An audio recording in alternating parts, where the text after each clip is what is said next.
Hey guys, আসসালামু আলাইকুম। কি অবস্থা সবার? আপনি কি জানেন বাংলাদেশের হয়ে টেস্টে সর্বোচ্চ রানের পার্টনারশিপ কার? কোন জুটি সর্বোচ্চ রানের পার্টনারশিপ গড়েছিল? সো চলুন, লেটস গো। আজকের এই ভিডিওতে আপনি দেখতে পারবেন সর্বোচ্চ রানের পার্টনারশিপ গড়া বাংলাদেশি জুটি ফর সাদমান ইসলাম অ্যান্ড মাহমুদুল হাসান জয় 248 বলে 168 রানের পার্টনারশিপ গড়ে আয়ারল্যান্ডের বিপক্ষে চলতি বছরে।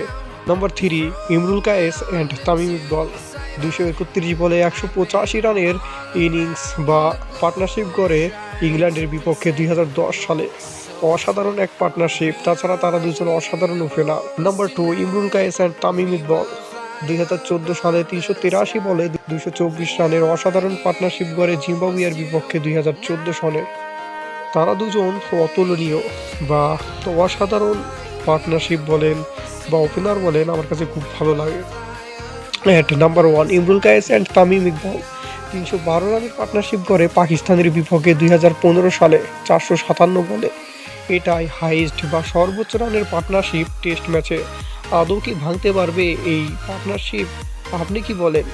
সো আপনি যদি অগ্রিম বা অ্যাডভান্স জানেন যে যে কোনো প্লেয়ারের পক্ষে, বাঙালি প্লেয়ারের পক্ষে এই পার্টনারশিপ ভাঙা সম্ভব, অবভিয়াসলি কমেন্ট সেকশনে জানান। আল্লাহ হাফেজ।